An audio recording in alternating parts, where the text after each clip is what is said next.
Ito, inom muna kayo. Salamat. Ched. Pagpasensyaan mo na ito, ah. Ano to? Pinapaabot na naman ba ito ng amo mo? Hindi, galing sa amin ni Alvin, tsaka sa mga kasamaan mo sa pwesto. Nagambagan kami dyan. Total, hindi na rin naman iba sa amin si Trudis, eh. Maraming salamat. Malaking tulong na rin to. Ito, magpalamig ka muna. Salamat. Ahem.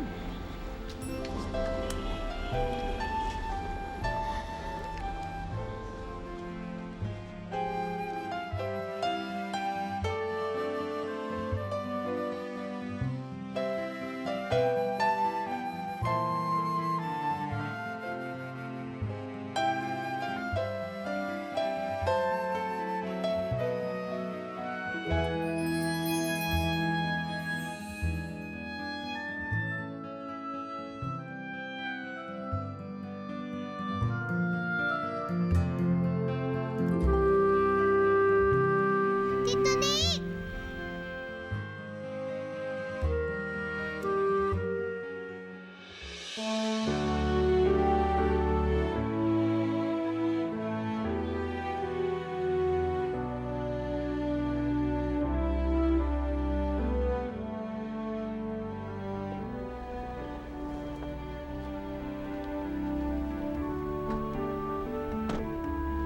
Ikaw?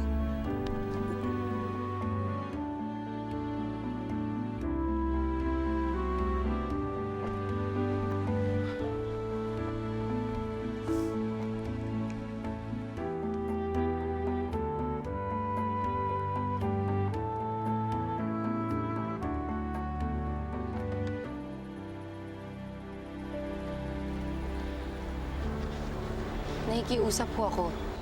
Wala pa hong alam ang bata. Nandito may para makiramay, Mercedes. Kasama ko nga yung asawa at biyanan ko. Sana tanggapin mo ang pakikiramay namin. Tuloy po kayo! Tuloy kayo! Hindi. Kaya kong pumunta doon. Sasamahan ko po kayo. Okay lang.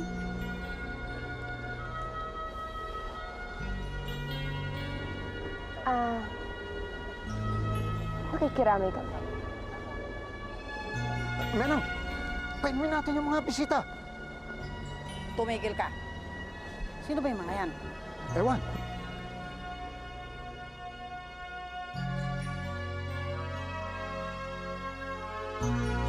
Menang, yung pala yung tatay ni Trudis, no? Mukhang mayaman. Baka may makarinig sa'yo. Eh, ano ngayon?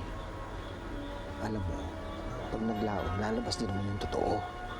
Naroon ako. Kaya lang, nagluluksa pa yung mga bata eh. Ano ba?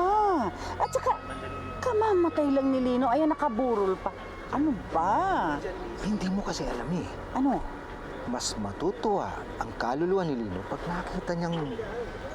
ito lahat, yan nangyayari niya. Pero yun mo, magaganda ang lagay ng bata. Ni Trudis pala. Oh, Pwede, siyempre. Mayaman. Mukhang mabait pa eh. yung ama, mukhang mabait. Pero yung asawa at saka biyanan, duda ako. Oo nga. Suplada. Hindi ko ho inaasahan ang pagdating niyo.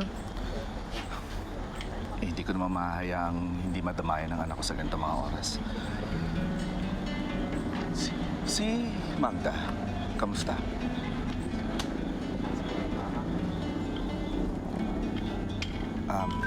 Hayaan mo at tutulong ako sa paghahanap sa kanya. Sangin eh, tanggapin niyo muna ito. Naku sir, masyado na ho kayo maraming naitulong sa amin. Sobra-sobra na po. Aba hindi, kulang pa nga ito eh. Sa laki ng hirap ng pinsan mo sa pagpapalaki kay Trudis. Hindi naman ho para maningil si Kuya Lino. I'm sorry, pero hindi naman yun ang ibig ko sabihin eh. Ang akin lang eh, para makapagpasalamat sa pinsan mo tsaka sa inyo na nag-aruga kay Trutis.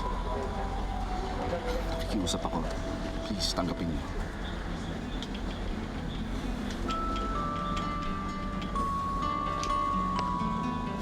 Salamat po, Sir Nick.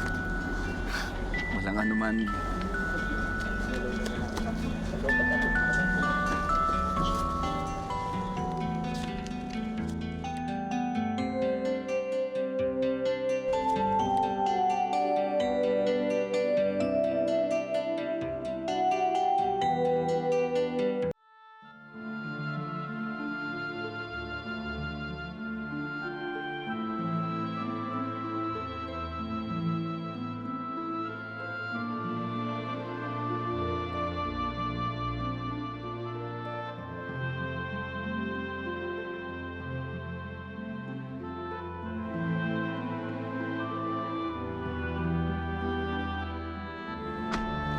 Ikaw talaga wala kang kasupo-suporta sa asawa mo. Halika na, Sugar. Halika.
Super init to, nagbaho.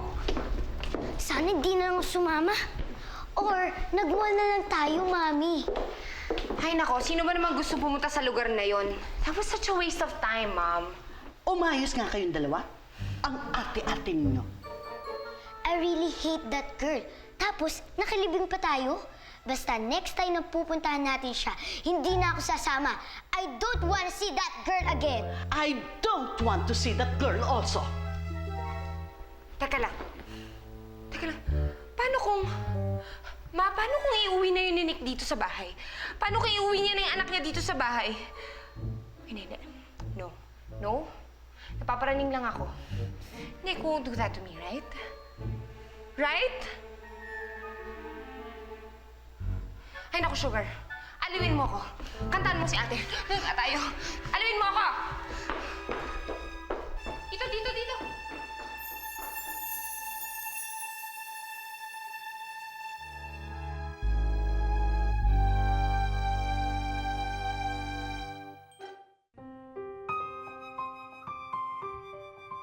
Tita Shed, huwag natin to iiwan. Si Bokya, bigay sa akin ni Tatay.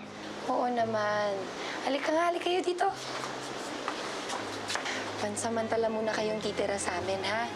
Kami na muna ang mag-aalaga sa inyo. Okay ba yun sa inyo? Okay, pero pagdating ni Nanay, wala kami dito. Malalaman naman yan na nasa amin kayo eh.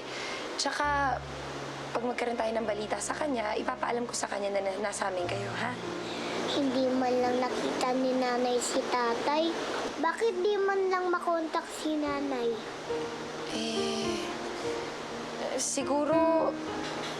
Siguro nasira lang yung cellphone niya. Huwag kayo mag-alala. Makakontak rin natin ang nanay niyo. Sigurado naman akong hindi kayo matitiis nun eh.